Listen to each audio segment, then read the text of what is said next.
Finally हम यहाँ पे आ चुके हैं और अब यहाँ पे भाग के चलते हैं भाई। यहाँ पे हमें बताया था ये गवर्नमेंट स्कूल है और यहाँ से देखो भाई फाइनली हमें यहाँ पे बताया था, जगह बताया था कुछ। तो यहाँ पे देखो, ये देखो, ये रहा। ये देखो भाई, फाइनली आपका साइंस का पेपर हमने बताया था, किसी विश्वास पे हमने लिया है ये पेपर, है ना। आपके लिए तो हम फ्री में अपलोड कर देंगे फुल सॉल्यूशन, आप हमारे चैनल पे देख सकते हो। चलिए विद्यार्थी, जल्दी से चलते इसका सॉल्यूशन करते हैं, ठीक है। लीजिए प्यारे विद्यार्थियों, यहाँ पे आपका 21 मार्च कक्षा 10 विज्ञान का साथियों पूरा का पूरा पेपर लेकर आ चुका हूँ। जो भी विद्यार्थी कक्षा 10 के अंदर है वो क्या करे, इस पेपर को पूरा देख कर जाएगा भाई। ऐसा कैसा आपका हूबहू आपको एग्जाम में पेपर देखने को मिलेगा। तो यहाँ पे आपके एग्जाम में कुछ ही घंटे बच रहे हैं और हमारे पास यहाँ पे ओरिजिनल एक लीक पेपर हमारे पास आ चुका है। तो आज के इस पूरे पेपर को साथियों वीडियो में सोल्यूशन देखने वाले, तो पूरा पेपर का सोल्यूशन आप अवश्य देख कर जाएगा। एक भी मिनट वीडियो को स्किप मत कर देना, नहीं तो आपके लिए भारी पड़ सकता है। बिल्कुल जी हाँ जी, आपका पहला प्रश्न जो आपका है वो देखो कि मानव में फुफ्फुस किस तंत्र का भाग है, पोषण का, उत्सर्जन का, श्वसन का या फिर परिसंचरण का। देखिए आपको फेफड़े पूछा है, फेफड़े से श्वसन लेते हैं, तो यहाँ पे इस क्वेश्चन का राइट आंसर हो जाएगा स वाला। बिल्कुल। आपका नेक्स्ट प्रश्न आने वाला है वो देखो कि निम्न में से कौन सा पादप हार्मोन है, इंसुलिन, एंड्रोजन या फिर थायरोक्सिन या फिर ऑक्सिन। तो देखिए जो आपका पादप हार्मोन है वो देखिए यहाँ पे कौन सा साथी, ऑक्सिन आपका पादप हार्मोन है। आपका नेक्स्ट पर्सन जो आपके आने वाला है वो देखिए कि कौन से वैज्ञानिक ने आनुवंशिकता का जनक कहते हैं, तो किसे कहते हैं, मेंडल को कहते हैं। तो स वाला ऑप्शन इस क्वेश्चन का बिल्कुल राइट आंसर हो जाएगा, है ना। आपका नेक्स्ट पर्सन देखो कि निम्न में से किस रसायन का उपयोग फोटोग्राफी में किया जाता है, तो किसका किया जाता है, सिल्वर ब्रोमाइड का किया जाता है। जो भी ए वाले ऑप्शन को करके आएगा उनका बिल्कुल सही आंसर हो जाएगा। आपका नेक्स्ट जो प्रश्न आने वाला है वो देखो कि प्लास्टर ऑफ पेरिस का रासायनिक सूत्र आपको पूछा है। देखिए प्लास्टर ऑफ पेरिस का रासायनिक सूत्र क्या होता है साथियों, यहाँ पे जो भी ब वाले ऑप्शन को लॉक किया ना उनका बिल्कुल क्या हो जाएगा, सही आंसर हो जाएगा। बिल्कुल हूबहू आपका ऐसा कैसा पेपर आने वाला है। एक भी मिनट वीडियो को स्किप मत कर देना और अपने सभी साथियों को शेयर कर देना, है ना। यहाँ पर देखो निम्न में से कौन सी उत्कृष्ट गैस है ना, आपको बताना है उत्कृष्ट गैस, फटाफट बताओ। तो देखिए O2, H2 या फिर He या फिर CO2। फटाफट देखिए जो आपके उत्कृष्ट गैस है, इनमें से उत्कृष्ट जो आपकी गैस है वो कौन सी साथियों, हीलियम है। कौन सी साथियों, हीलियम है ना। आपका जो अगला प्रश्न में आने वाला है प्रश्न है वो देखो, यहाँ पे आपके अगला जो प्रश्न है वो देखो, इसके अंदर आपको प्रश्न जो आपको देखने को मिलेंगे वो देखो। यहाँ पे आपको नेक्स्ट प्रश्न देखेगा कि किस प्रकाशीय घटना के कारण पानी में रखी हुई वस्तु या छड़ मुड़ी हुई दिखा देती है। फटाफट बताओ। परावर्तन के कारण, प्रकीर्णन के कारण, विक्षेपण के कारण या फिर अपवर्तन के कारण। तो किसके कारण साथियों, अपवर्तन के कारण, प्रकाशीय घटना के कारण जो आपकी पानी में जो भी वस्तु रखी होती है वो छड़ मुड़ी हुई दिखाई देती है। आपका नेक्स्ट जो प्रश्न आने वाला है वो देखो कि स्वस्थ नेत्र की किस भाग पर वस्तु का प्रतिबिंब बनता है। तो किस भाग पर आपका वस्तु का प्रतिबिंब बनता है साथियों, दृष्टि पटल पर, रेटिना पर बनता है ना। आपका जो नेक्स्ट प्रश्न आने वाला है वो देखो कि विद्युत शक्ति का ऐसा ही मात्रक क्या है। तो यहाँ पे ऐसा ही मात्रक जो आपके विद्युत शक्ति का आपका होने वाला है वो कौन सा है भाई, वाट, है ना। आपका नेक्स्ट जो प्रश्न आएगा वो देखो निम्न में से कौन सा नवीनीकरण संसाधन है। तो देखिए आपका नवीनीकरण जो आपका संसाधन है ना वो कौन सा साथी, सौर ऊर्जा आपका नवीनीकरण संसाधन है। आपका जो नेक्स्ट प्रश्न आने वाला है निम्न में से कौन सा आर श्रृंखला का निर्माण करता है। तो भाई कौन सा करता है, तो सभी साथी जो भी ब वाले ऑप्शन को लॉक किया ना उनका बिल्कुल सही आंसर हो जाएगा भाई। घास, घास को बकरी खाएगी, बकरी को मानव खा जाएगा ना। ये क्या हो गई, आर श्रृंखला का निर्माण हो गया। आपका जो नेक्स्ट प्रश्न आने वाला है वो देखो कि टिहरी बांध बना है, टिहरी बांध बना है। तो टिहरी जो आपका बांध है ना वो किस नदी पर बना है साथियों, गंगा नदी पर बना है। किस पर, गंगा नदी पर। यहाँ पर आपका जो नेक्स्ट प्रश्न आने वाला है वो देखो, यहाँ पे आपको जो आपके रिक्त स्थान होंगे, है ना। तो रिक्त स्थान को पूरे को सोलो करते हैं। यहाँ पे पहला देखिए कि कार्बन, कार्बन का एकल बंध युक्त यौगिक क्या कहलाता है साथियों। तो सभी साथी आपका उत्तर लिखना है क्या, संतृप्त। क्या लिखना है, संतृप्त यौगिक, संतृप्त यौगिक आपको इसका उत्तर लिखना है। आपका जो नेक्स्ट प्रश्न आने वाला है वो देखो कि परमाणु के किस कोष में, परमाणु के किस कोष में इलेक्ट्रॉन की अधिकतम संख्या ज्ञात करने का सूत्र, अधिकतम संख्या ज्ञात करने का सूत्र होता है वो होता है 2n², है ना। आपका जो नेक्स्ट प्रश्न आने वाला है वो देखो कि दो तंत्रिका कोशिका के मध्य खाली स्थान को क्या कहते हैं। तो क्या कहते हैं, सिनेप्स कहते हैं। क्या कहते हैं, सिनेप्स कहते हैं, है ना। आपका जो नेक्स्ट प्रश्न आने वाला है वो देखो ए व बी को पहचानो, है ना। तो यहाँ पे ए जो आपका है वो देखो, यहाँ पे ए जो आपका है वो है सूर्य का प्रकाश। क्या है साथियों, सूर्य का प्रकाश है ना। और आपका बी जो आपका है वो देखो आपका क्लोरोफिल है। क्या है, क्लोरोफिल, है ना।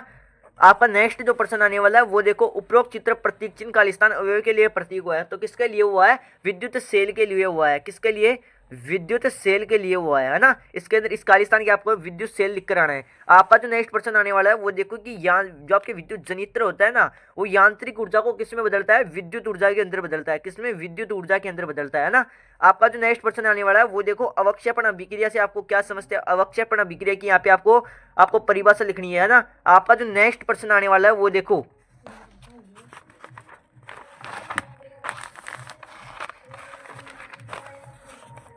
उदासीन विलयन का पीएच मान होता है। तो देखिए उदासीन विलयन का जो आपका पीएच मान होता है वो होता है 7।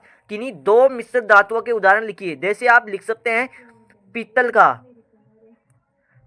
जो आपका होता है ना, इसका होता है सूत्र पिताजी है ना। तो इसके अंदर आप क्या लिख सकते हैं, पीतल। इसके अंदर क्या हो जाएगा, जिंक और तांबा है ना, जिंक और तांबा। और आपका नेक्स्ट जो आपका बी वाला आने वाला है वो देखो, कांसा, जो तांबा और टिन से बना होता है ना। आपका जो नेक्स्ट प्रश्न आएगा वो देखो कि मेथेन की इलेक्ट्रॉन बिंदु संरचना क्या है। तो मेथेन की यहाँ पे इलेक्ट्रॉन बिंदु जो आपकी संरचना होगी वो क्या होगी, फटाफट से यहाँ पे आपको क्या करनी है, आपको इलेक्ट्रॉन बिंदु संरचना बनानी है। मेथेन के अंदर एक कार्बन होता है, तो कार्बन के साथ यहाँ पे बॉन्ड बनाते हैं। यहाँ पे 4 बॉन्ड यहाँ पे मुक्त होते हैं, इसके अंदर एच ऐड करते हैं।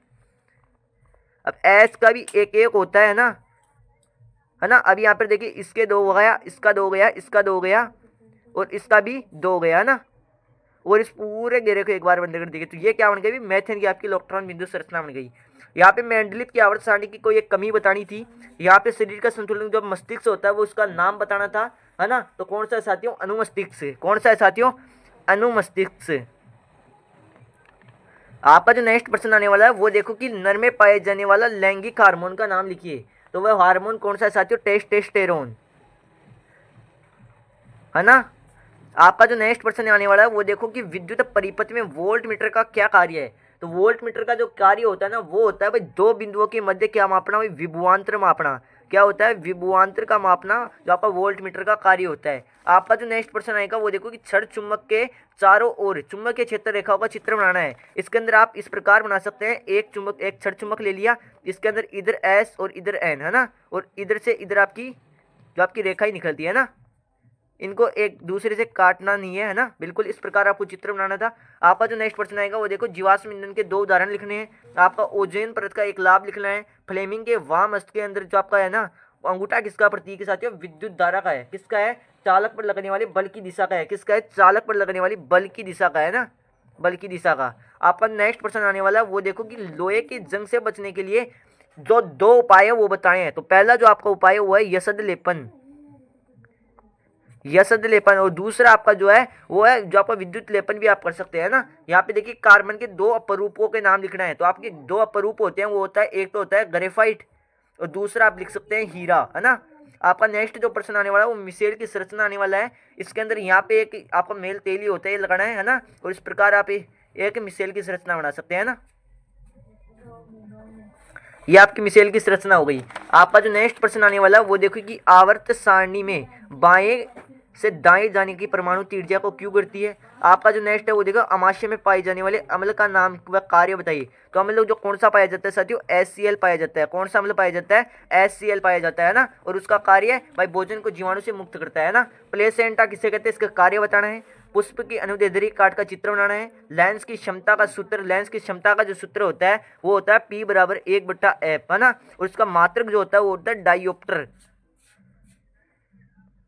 डायोप्टर आपका इसका मात्रक होता है। आपका नेक्स्ट जो प्रश्न आने वाला वो देखो, किसी चालक का प्रतिरोध किन कारकों पर निर्भर करता है। तो चालक की प्रकृति पर व उसके अनुदैर्ध्य काट पर। आपका नेक्स्ट प्रश्न आने वाला है वो देखो कि विद्युत परिपथ तथा साथियों के सामान्यतः उपयोग होने वाली 2 सुरक्षा उपायों को लिखना है। अगला जो प्रश्न आने वाला है वो देखिए, चुंबकीय क्षेत्र की दिशा ज्ञात करने के लिए दक्षिण हस्त अंगुष्ठ का आपको नियम लिखना है। आपका नेक्स्ट प्रश्न देखिए वो देखिए कि दिए गए विद्युत परिपथ में परिणामी प्रतिरोध कितना होगा। प्रतिरोध इन दोनों को जोड़ देता है, इसका प्रतिरोध होगा 4 ओम, है ना। ये आपको लिखना था। आपका नेक्स्ट जो प्रश्न आएगा वो देखो कि ऊर्जा के नवीनीकरण स्रोत व अनवीनीकरण स्रोत की परिभाषा आपको लिखनी है ना। बिल्कुल हम पूरे पेपर को देखने वाले हैं जो आपका कल यानी कि दोस्तों 21 मार्च का आपके एग्जाम में छपने वाला है ना। यहाँ पे आपका जो नेक्स्ट प्रश्न होगा वो देखो कि वसा खाद्य पदार्थों को विकृत गंधिता से बचाने का एक उपाय आपको लिखना है ना। आपका जो नेक्स्ट यहाँ पे देखिएगा CaO+H2 इसकी अभिक्रिया कराएंगे तो Cu+H2 किस पदार्थ का अपचयन है ना और किस पदार्थ का उपचयन होता है। तो यहाँ पे देखिए अपचयन हो रहा है वो होता है कॉपर ऑक्साइड का और उपचयन जो हो रहा है वो हो रहा है हाइड्रोजन का, है ना।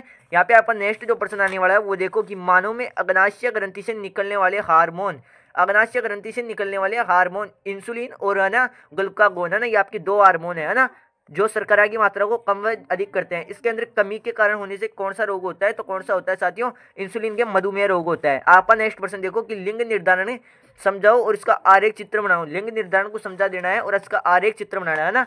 आपका जो नेक्स्ट प्रश्न है वो देखो कि दूरदृष्टि दोष में दूरदृष्टि दोष के निवारण के लिए कौन सा लेंस प्रयुक्त होता है। देखिए दीर्घ दृष्टि दोष यानी कि दोस्तों दूरदृष्टि दोष के लिए आपका होता है उत्तल लेंस। कौन सा लेंस, उत्तल लेंस आपका प्रयुक्त होता है ना। आपका जो नेक्स्ट प्रश्न होता है वो देखो कि सूर्य अस्त तथा सूर्य उदय ये समय सूर्य का लाल रंग क्यों दिखाई देता है ना, ये आपको बताना है भाई किसके कारण, प्रकाश के अपवर्तन के कारण। आपका नेक्स्ट प्रश्न आने वाला है कि व्यंजक चूर्ण का रासायनिक सूत्र है वह एक उपयोग लिखो। व्यंजक चूर्ण का जो आपके उद्योगों के अंदर उपचायक के रूप में आता है और इसका जो आपका सूत्र होता है वो होता है CaO+Cl2, है ना। बैंकिंग सोडे का रासायनिक सूत्र यानी कि दोस्तों खाने के सोडे का रासायनिक सूत्र NaHCO3, है ना। इसका एक उपयोग भाई खाने पकाने के लिए इसका उपयोग किया जाता है। आपका नेक्स्ट प्रश्न आएगा अम्ल व क्षार में दो अंतर लिखना है। अम्ल स्वाद में खट्टे होते हैं, क्षार स्वाद में कड़वे होते हैं, है ना। अम्ल नीले लिटमस को लाल करते हैं, ये लाल लिटमस को नीला करते हैं। आपका जो नेक्स्ट प्रश्न है वो देखो कि निम्न को सुमेलित करो, है ना। निम्नलिखित को क्या करना है, सुमेलित करना है। बिल्कुल यहाँ पर देखो संतरा, संतरा में कौन सा अम्ल पाया जाता है साथियों, संतरा में फटाफट बताओ कौन सा अम्ल पाया जाता है। संतरा, आंवला, नेटल और आपका इमली। इमली में आपका पाया जाता है टार्टरिक अम्ल, है ना। नेटल के डंक में पाया जाता है मेथेनोइक अम्ल। आंवला के अंदर जो आपका होता है वो होता है आपका एस्कोरिक अम्ल, है ना। और संतरा के अंदर आपका सिट्रिक अम्ल, है ना। आपका जो नेक्स्ट प्रश्न आने वाला है वो देखो मानव उत्सर्जन किसे कहते हैं। मानव उत्सर्जन कहते हैं भाई जो आपका N2 अपशिष्ट पदार्थों को तागने की जो प्रक्रिया होती है उसे कहते हैं उत्सर्जन, है ना। मानव के उत्सर्जन तंत्र का यहाँ पे क्या बनाना है, आपको नामांकित चित्र बनाना है ना। आपका जो नेक्स्ट प्रश्न आएगा वो देखो मानव में अपोहन क्रिया क्या है। भाई अपोहन एक कृत्रिम वक्र होता है ना, जिसके अंदर जो आपके अपशिष्ट पदार्थ होते हैं उनको त्यागते हैं ना। आपका जो नेक्स्ट प्रश्न आएगा वो देखो कि मानव में पाचन, भोजन का पाचन किसे कहते हैं, है ना। और मानव पाचन तंत्र का यहाँ पे नामांकित चित्र बनाना है। यहाँ पे भोजन में लार का एक कार्य, भोजन लार क्या करती है भाई, यहाँ पे भोजन का आपको नरम करती है ना, ये आपको लिख देना है। आपका अगला प्रश्न आएगा वह हो जाएगा अवतल दर्पण का प्रतिबिंब का किरणें आरेख बनाओ जबकि वस्तु ऐप पर हो, है ना। ऐप पर हो तो किस पर बनेगा, अनंत पर बनेगा, है ना। वास्तविक व आभासी प्रतिबिंब में अंतर लिखना है ना। वास्तविक होता है वो क्या बनता है साथियों, वास्तविक होता है हमेशा उल्टा बनता है, वास्तविक बनता है वो हमेशा उल्टा बनता है, आभासी बनता है हमेशा सीधा बनता है। और इसके अंदर एक अंतर आप और लिख सकते हैं ना। आपका जो आपका 8वां में प्रश्न आएगा वो देखो दर्पण और लेंस में दो अंतर लिखना है। और ऊपर जो प्रश्न आएगा वो देखो कि उत्तल लेंस द्वारा बनने वाले प्रतिबिंब किरण क्षेत्र बनाओ जबकि बिंब की स्थिति अनंत पर हो, है ना, ये आपको लिखना है। आपका जो नेक्स्ट देखिए यहाँ पे इंग्लिश का पेपर बिल्कुल आपका पेपर खत्म हो चुका है, तो पूरा पेपर हम देख चुके हैं ना। तो पूरे पेपर को भाई अपने सभी साथियों तक जरूर शेयर कर देना। आपका ओरिजिनल ये का ये पेपर साथियों नहीं आने वाला है, ये केवल एक पेपर आपको दिखाया गया था जो कि बोर्ड की दृष्टि से भाई वेरी इंपॉर्टेंट पर्सन है ना। तो इसे आप सोल्व करके जाइए, इनमें से आपको क्वेश्चन देखने को आपको मिल सकते हैं एग्जाम में, है ना। तो आज की वीडियो को यहीं समाप्त करते हैं, तब तक के लिए